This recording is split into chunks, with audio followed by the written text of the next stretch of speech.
I chain smoke and I say fuck a lot. But I accept myself for the way I am. I accept you too. Viewer discretion advised. First off, I want to thank an Open Secret for sharing this clip. Who do I look like? Little Ricky Schroeder, I think. Oh, yeah, Ricky Schroeder. Through this one. Then we can... Young River Phoenix. Stardom started early for Leonardo. By the time he was hired at 16 to star with TV's biggest teen star, Kirk Cameron, on the hit show Growing Pains in 1991, he'd already been acting for more than 10 years. He starred in commercials and the kids' show Romper Room before landing on the sitcom. And he was an on-the-set cut-up from the start. I know we can show them our little drawings. Show us a little drawings. Oh, you see them? We draw drawings of each other. Brian is the famous artist, and we always make fun of each other and portray each other in silly, satirical ways. Leo's job on this set, for some reason, is to make fun of me all day long. Okay, so here we have Robert De Niro, right there. See Robert? Disney ABC hired a convicted child rapist within a year after he was released from prison for raping a 15-year-old Nickelodeon actor.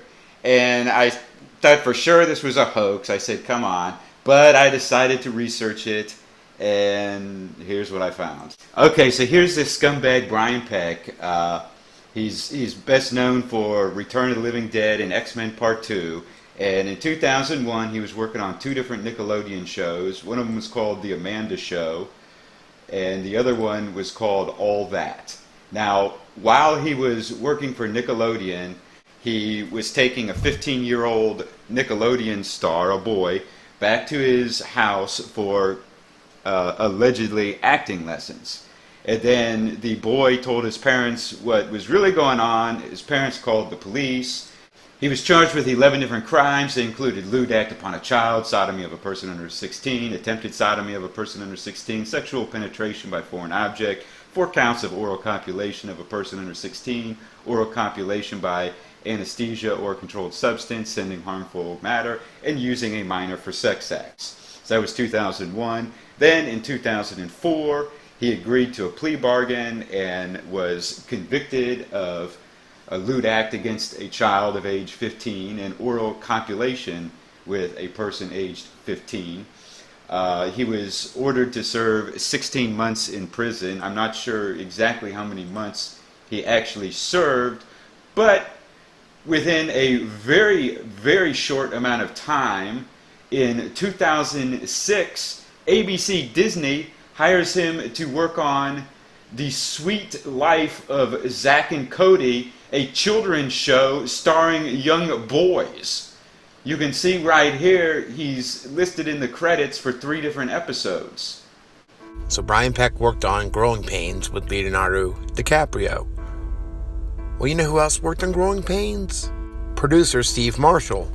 Little Rock, Arkansas, an executive producer for the 1980s sitcom Growing Pains, has been sentenced in Arkansas to 7.5 years in prison for distribution of child pornography.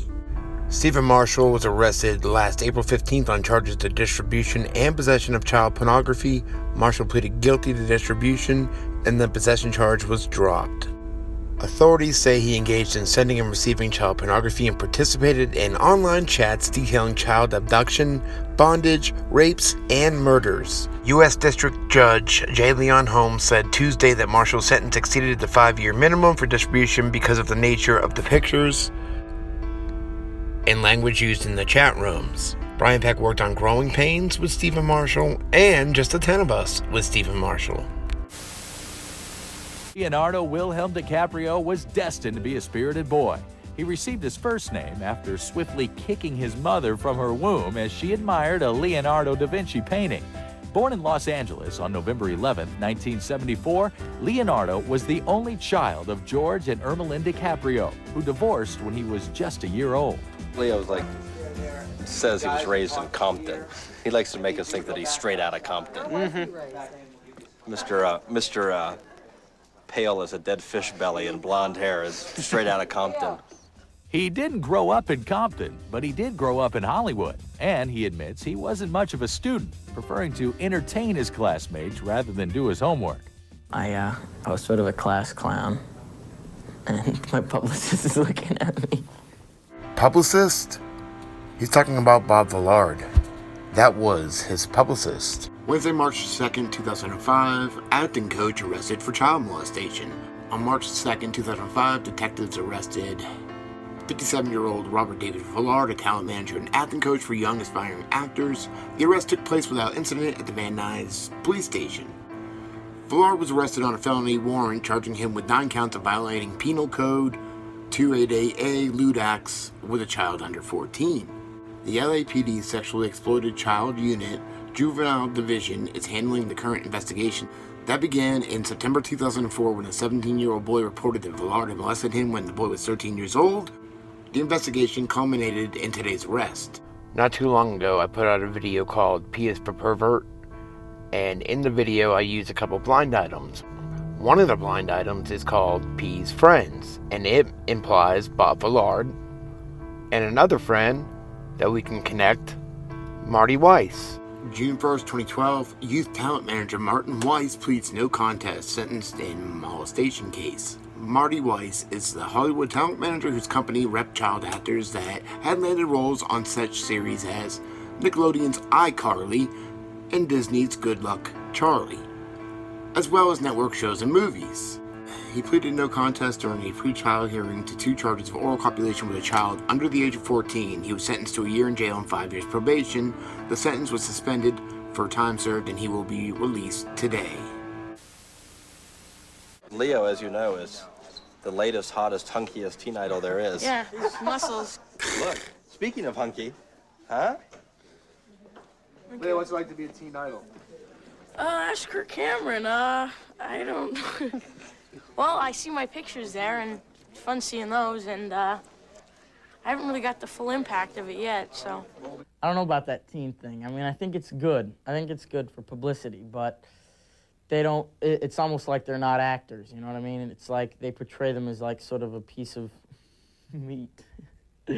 Like, you know, here's the new cute thing, take a look at him and go, ooh, ah. From the LA Times, June 23rd, 2002, groomed to be all that. At Disney and Nick, youngsters are carefully scouted and prepped for stardom.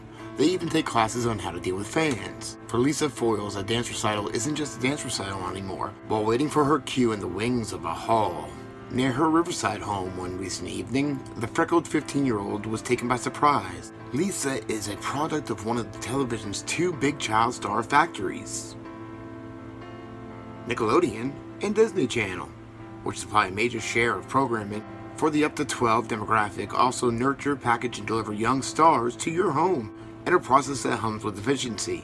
And also, Lisa has not only taken countless hours of singing, dancing, and acting lessons, she's even taken a course on how to be a child star, a series of workshops and classes on how to act professionally, deal with production crews, taught the press, and handle crowds of her eager young fans when she's spotted in public.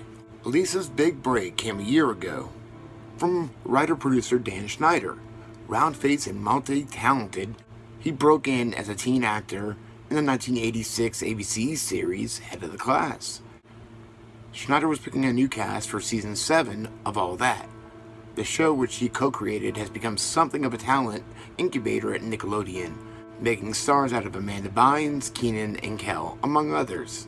The new cast started with a 2-week comedy boot camp that Schneider held with help of a team that included the show's dialogue coach, Brian Peck.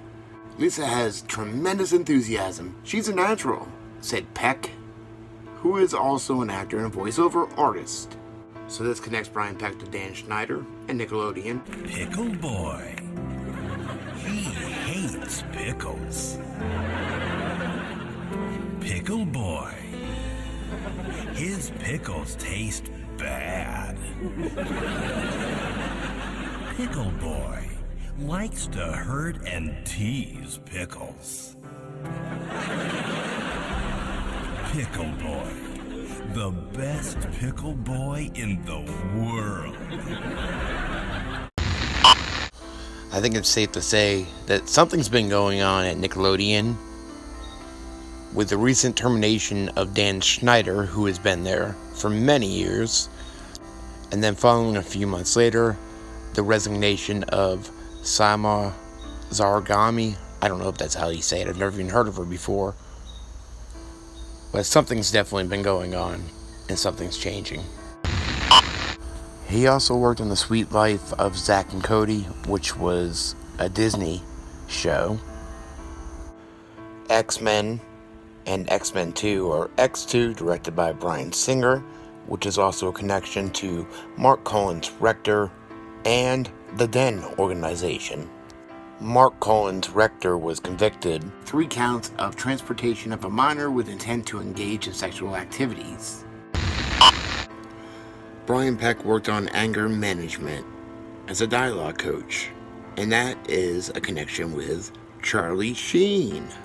But not only Charlie Sheen, it's also a connection to the subject of my other video, P is for Pervert, Jeff Ballard, who was also an executive producer of Anger Management. And in my other video, one of the blind items, P's friends, refers to allegedly Bob Villard and Marty Weiss. And if we want to take it full circle, Jeff Ballard was Kirk Cameron's PR on Growing Pains. Fucking stoned.